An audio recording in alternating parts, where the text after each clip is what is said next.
全球第5大嘅經濟體印度提前喺呢個月超過中國，成為世界上人口最多嘅一個國家。佢哋嘅人口估計達到14.257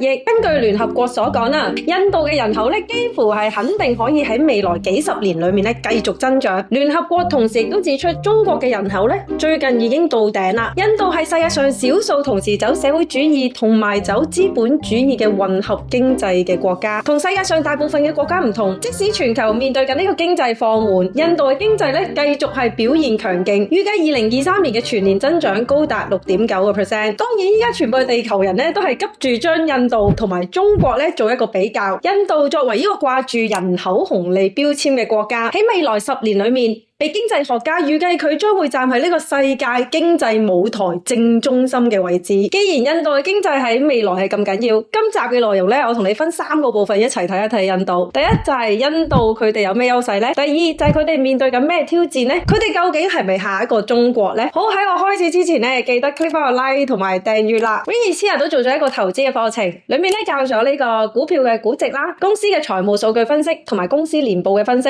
如果你有興趣嘅話咧，可以 click 下面嘅連結睇一睇啦。印度嘅經濟歷史咧係非常之特別，佢都算係其中一個咧身經百戰嘅國家。佢哋依家嘅成就咧真係算係得來不易。喺1945年至1990年，印度係一個實行社會主義經濟為主導嘅國家。佢哋嘅政府嚴格實施一啲監管經濟嘅措施，譬如國有化呢啲銀行業、保險業、煤炭、電力、鋼鐵、港口，甚至係機場同埋鐵路等等，都係受政府控制。行咗40幾年嘅社會主義嘅經濟政策咧，呢個策略冇為呢個印度帶嚟好富裕嘅道路。喺1990年咧，印度更加面臨呢個最嚴重嘅債務危機，當時成個國家差啲要破產，最終咧係向呢個國際貨幣基金組織咧去尋求協助，佢哋先至可以捱過一關。喺1991年，印度喺舊有嘅政策上面加入資本主義經濟策略，呢個改革開放嘅計劃咧就叫做新工業政策 The New Industrial Policy。呢個政策促進咗外商直接投資喺印度度，亦都加速咗印度同國際嘅貿易關係，令到印度經濟咧增長迅速。去到2020年開始咧，印度嘅經濟進入咗呢個高速增長期。世界經濟論壇嘅資料指出咧，印度喺上年嘅實際 GDP 嘅增長咧係達到6.9%，區內排第4，最高係馬來西亞嘅8.7%，中國係3.0%。報告亦都預計印度嘅增長會繼續持續，去到2024年咧會高達7.1%。究竟印度有咩獨特嘅優勢？佢嘅經濟增長可以打贏咁多嘅國家呢？冇錯，一講到優勢咧，最近最 hit 嘅話題咧就係佢嘅強大人口力量啦。印度嘅人口正式係今個月超越中國，成為世界人口最多嘅一個國家。而喺聯合國最近嘅報告咧，佢哋亦都做咗咧中國同埋印度兩個國家喺唔同性別同埋年齡層嘅人口分布嘅分析啦，同埋佢哋對未來咧呢兩個國家人口嘅預估。喺1970年代，中印兩個國家都係呈一個金字塔式嘅比率，即係意味住咧更多嘅年輕人出世啦，比例咧遠高於老人家。而睇翻 UN 對2050年嘅人口預測，中國嘅金字塔將會縮窄，個圖形咧更加似一個漏斗。25歲以下嘅人口佔主要勞動人口，即係25至64歲咧，大約得翻1/3。而2050年，印度嘅人口預計將會繼續增長啦。25歲以下嘅人口仍然佔主要勞動人口嘅一半。而喺嚟緊嘅40年裏面 ，UN 預計印度嘅人口持續會增長，去到2063年，人口咧會達到17億呢個峰值。報告亦都指出，去到下一個世紀初，印度嘅人口預計係中國嘅2倍，超過2/3嘅印度人嘅年齡咧係喺15歲至到59歲之間，而65% 嘅印度人口咧更加喺35歲以下。印度嘅勞動人口比例遠高於佢哋嘅細路仔同埋老人家。而當呢個勞動人口增長嘅速度快於依賴佢嘅人口增長嘅速度嘅時候，政府如果可以把握呢一輪人口嘅增長，並且加快對年輕人同埋細路仔進行一個大量嘅教育投資，同一時間如果政府又可以擴大佢嘅自願計劃生育嘅範圍，令到啲人民可以遲少少先組織佢哋家庭，減少生育嘅話咧，呢啲政策就會喺呢段期間令到青年人嘅教育同埋技術咧同時間上升，而呢啲咁高質素數嘅人口咧，因為佢哋積極參與勞動，所以呢個國家裏面嘅公司亦都會獲得前所未有嘅人力資源咧，去推動呢個企業嘅增長同埋擴張，最終咧就可以得到呢個高額收益啦。而政府又可以利用呢啲收益，用於去建立或者係擴展企業同埋建設基礎設施等等嘅投資。種種嘅因素下，最終就令到成個國家可以得到前所未有咁好嘅經濟增長力啦。南韓就係喺1950至1960年代咧，實行我頭先啱啱講嘅成個策略啦。成個策略最終令到南韓人均國內生產總值咧，由1950年至到2008年咧，總共增長咗2200%。呢個策略亦都係經濟學所講嘅人口紅利 （demographic dividend） 啦。依家全世界都係注目緊印度嘅經濟最終會唔會得到呢個人口紅利變成一個巨額增長呢？另一個印度最大嘅優勢咧就係語言優勢啦。唔講你哋可能唔知喎，印度咧其實係世界上面第2大用英語嘅國家。喺印度用緊英語嘅人口咧係僅次於美國排第2，大約有1.25億嘅人口咧係用緊英文。啱啊，你冇聽錯，排第2嘅唔係英國，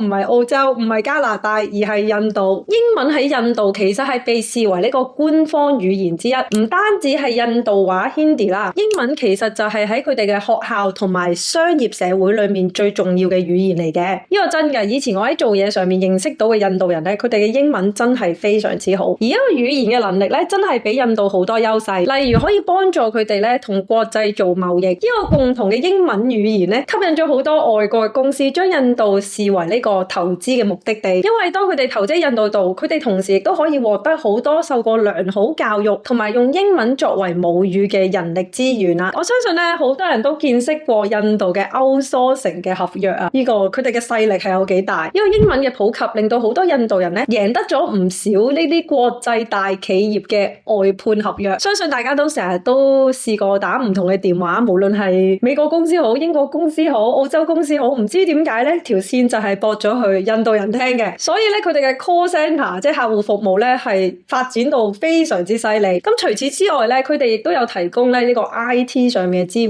好多大企業咧都係依家用緊印度嘅 IT 專才去做佢哋一啲 outsource 嘅 project 嘅。所以印度咧係比世界上任何其他嘅國家咧更快同埋更多機會咧去學習呢啲外企嘅管理同埋佢哋嘅商業模式。另外一個印度嘅最大優勢咧就係佢係英聯邦國家嘅成員國之一，即係 Commonwealth country 啦。咁乜嘢係英聯邦嘅國家咧？其實裏面有56個成員國，幾乎所有嘅成員國以前其實都係受呢個英國嘅統治，而單一個印度咧就佔緊呢個英聯邦嘅總人口高達60% 啦，所以咧亦都係最大嘅英聯邦成員國。雖然印度咧喺好多唔同嘅地方啊領域上面都有自己獨特嘅制度同埋標準，但係其實好多印度嘅政策咧都受到 Commonwealth 國家嘅制度同埋佢哋經驗咧去啟發咗嘅。講緊印度嘅無論係會計啊、工程或者係資訊科技、醫學、法律等等咧，都係有唔同程度受到英國或者係 Commonwealth 國家嘅制度影響。喺一個同樣嘅制度同埋規範咁相似嘅情況之下咧，其他 Commonwealth 國家咧就會更加容易理解印度嘅貿易啊同埋商業嘅條文，所以咧會更容易吸引到外國嘅投資者咧去印度投資。咁亦都因為佢哋有個 common 嘅標準啦，可以幫助咧印度喺唔同嘅專業領域裏面咧，都更加有呢個國際嘅競爭力。譬如啦 ，Commonwealth 嘅國家喺醫學上面或者係法律領域上面咧，佢哋嘅教育同埋培訓體系咧，其實係好類近嘅。所以喺印度國內嘅呢啲咁嘅專業人士，因為佢哋嘅專業牌照啊、系統同埋規範咧，都同其他 Commonwealth 國家好相似，所以咧佢哋嘅專業亦都更加容易咧被應用到喺國際上面同咧外國嘅國家咧接軌啦。咁聽落去咧，印度咧真係好多自身嘅優勢。咁但係咧，印度亦都唔係冇其他嘅挑戰嘅。人口紅利呢4個字，可能係印度呢個世紀裏面咧最巨大嘅機遇，但係亦都可能係一場最大嘅痛苦。簡單講句，印度嘅經濟擴張咧嘅速度仍然係唔夠快。佢哋人口咧太多，到目前為止仍然冇辦法為每一個人咧創造足夠同埋正式嘅就業機會。如果佢哋要跟得上人口增長嘅速度咧，印度需要大約咧900萬個新嘅工作崗位，而呢啲工作崗位嘅缺口，令到好多人仍然係從事緊咧低收入嘅工作，或者咧係就業不足，可能講緊每星期淨係得有幾個鐘頭咧有工開。呢個 University of Delhi 咧嘅經濟學家就指出啦，印度嘅人工已經停滯咗8年咁多啦，佢哋嘅勞動力供應係非常之多，但係冇足夠嘅工咧俾佢哋做，最後就將呢個人工嘅水平咧都壓低晒。印度喺過去10幾年經濟雖然增長神速，但係咧就冇帶翻一個同等數量嘅就業機會咧俾啲人民啦。呢個情況亦都加劇咗本身已經係好收入不平等嘅社會，令到呢個問題咧更加嚴重咗。之後就衍生更多嘅社會動盪啦，或者係罪案嘅發生。所以印度嘅第一個難題就係為一個咁龐大嘅勞動人口去提供一個就業嘅機會。但係呢一個咧係一個非常之艱難嘅任務啊！喺2021年咧，印度嘅青年失業率咧已經係高達28.26%，喺 G20嘅國家裏面咧遠高於同區嘅中國、南韓、日本或者係印尼。面對一個咁嚴重嘅貧富懸殊問題，如果印度政府亦都唔喺呢個衛生教育同埋營養方面咧提供一個足夠嘅 support 嘅話，印度咧就會好難利用到呢個人口紅利，將佢哋嘅經濟咧推向高峰啦。另外我睇到一個印度最大嘅挑戰咧，就係佢哋嘅印度女性嘅人口咧喺呢個加入勞動力市場上邊咧面對一個重大嘅問題。印度咧係世界上面女性正式就業率最低嘅國家之一，而根據 World Bank 嘅數字嚟睇咧，印度嘅女性勞動人口就業率咧去到依家嘅比例淨係得23%，相比起鄰近嘅越南、中國同印尼咧，相差最少2至3倍。嗱，印度嘅女性就業率不足嘅問題咧，並唔係因為佢哋嘅女性唔努力工作、唔想做嘢，主要嘅原因就係因為呢個男女地位不平等嘅問題啦。其實咧，女性參與工作，除咗可以擴大呢個勞動力人口之外，其實亦都可以提高整個嘅家庭收入。當佢哋嘅家庭收入高咗啦，佢哋亦都可以投資多啲喺佢哋嘅細路仔上面，俾多啲教育佢哋。所以整體嚟講，女性加入呢個勞動人口，其實對一個國家未來嘅發展咧係非常之重要。所以咧，好多嘅國家都提倡由女性去就業嘅。但係印度係傳統重男輕女嘅國家，41% 嘅印度女性仍然係集中喺做一啲低技術同埋低收入嘅農業為主，而佢哋咧亦都承擔咗幾乎所有嘅家庭負擔。喺呢個男女不平等嘅社會裏面咧，女性比男性咧係更難進入呢個生產力較高同埋人工較多嘅工業同埋服務業裏面咧去就業。而一份新嘅調查報告裏面就指出啦，喺過去幾年裏面咧，有越嚟越多嘅女仔出生喺印度裏面，咁即係話咧，未來呢個女性喺印度嘅人口裏面咧嘅數字只會越嚟越多。點樣喺未來幾十年裏面成功配對翻呢啲女性嘅勞動力，成為佢哋嘅經濟生產力之一呢？而整個嘅男女地位嘅價值係咪喺印度裏面咧做一個深層嘅改變呢？而印度女性係咪要多啲受教育啊？係咪要多啲去城市工作？呢啲都係印度政府將來最嚴峻要面對嘅問題之一。而女性基本上係人口紅利裏面咧不可分割嘅一個部分，所以要點樣令到呢啲女性有足夠嘅收入呢？正正就係印度咧將來喺幾十年裏面面對嘅最大挑戰之一啦。另一個印度最大嘅挑戰咧就係佢哋嘅人才外流問題啦。根據聯合國嘅報告就指出啦，印度喺海外嘅僑民咧已經成為世界上面最大住喺海外嘅族群。淨喺2020年咧已經有1800萬嘅印度人咧係住喺佢哋嘅祖國以外嘅地方啦。好多喺海外留學緊嘅年輕印度人咧都選擇留喺外國度繼續生活。最熱門嘅國家咧就係加拿大啦、美國同埋澳洲。而根據印度政府嘅數據就指出，由2011年以嚟咧已經有超過160萬嘅印度人放棄咗佢哋嘅印度公民嘅身份。淨喺2022年咧都已經有183700幾人咧放棄咗呢個印度嘅護照啦。美國咧就係印度人移居海外嘅最重要嘅一個目的地，亦都係咧最多嘅印度人得到佢哋護照身份嘅國家。頭先我就已經提到啦，印度人本身就有呢個英語作為佢哋母語嘅優勢，而佢哋亦都因為係英聯邦嘅國家之一啦。咁佢哋嘅某一啲嘅專業人士嘅資格，譬如係科技工程啊、會計、醫療、法律等等啊，呢啲專業喺外國嘅認證上面咧都有一個好大嘅優勢。所以好多低生育率嘅已發展咗嘅國家咧，都正正喺度咧 target 呢班印度嘅專業人士咧去佢哋嘅國家度住。譬如喺歐洲啊，46% 嘅歐洲成年人咧都缺乏呢個 digital skill。為咗解決呢個科技人才短缺嘅問題，好多嘅歐洲國家，譬如德國啊、英國啊，都放寬緊咧對呢啲印度 IT 叻人啊，佢哋嘅簽證嘅規定，等佢哋咧易啲嚟佢哋嘅國家度做嘢。咁點解咁多年輕嘅印度人咧都選擇喺外國咧？咁原因咧當然又係好複雜啦，同埋好多嘅。但係其中一個對我嚟講咧係一個根本性嘅問題，呢個咧就係貪腐嘅問題啦。雖然印度咧藉住改革開放，令到佢哋嘅經濟咧得到一個高速嘅發展，但係成個國家現時仍然係受到好多舊有嘅官僚制度影響，貪污啊、受賄賂啊，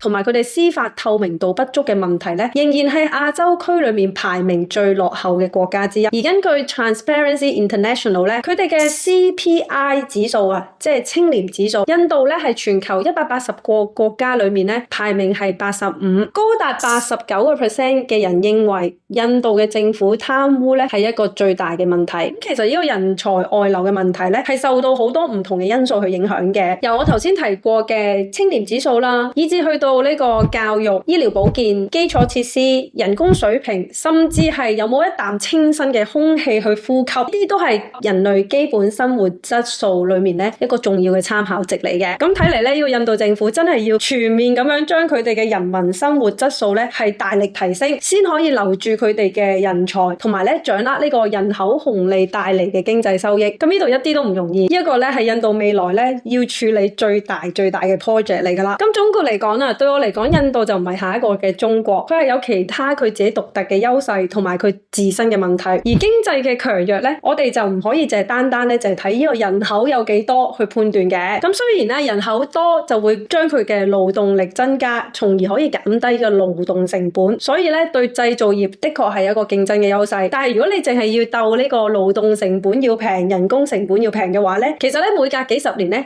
就總會有另外一個國家可以用更平嘅勞動成本、更多嘅人口咧去取代依家咧現有嘅最低成本嘅國家。咁又咁講啦，非洲好多嘅國家都有好高嘅出生率，咁係咪即係話咧佢哋第時都會取代咗印度咧？所以要睇一個國家嘅經濟強弱咧，我哋就唔會單單淨係用呢個較低嘅成本、較多嘅勞動人口咧去做一個比較。一個更上一層嘅經濟競爭咧，就唔會淨係單單淨係睇佢嘅人口數目噶啦，而係喺睇佢呢個國家佢本身佢哋嘅 R&D 嘅研發啦，佢哋生產嘅產品嘅質素同埋有冇增值性啦，仲有佢產品嘅設計係點啦。咁你哋又認為印度最大嘅經濟障礙係咩呢？第一係佢哋貪污問題，第二係佢哋女性地位嘅問題，第三係佢哋嘅產品嘅 R&D 嘅研發問題。好，今日咧就講到呢度。如果你想支持我哋嘅頻道發展咧，你可以去 Patreon 咧請我飲杯咖啡啦，或者係 click 翻個 like、留言、share 同埋訂閱。訂閱嘅時候記得 click 翻個紅色 long long 啦。下次再見，拜拜。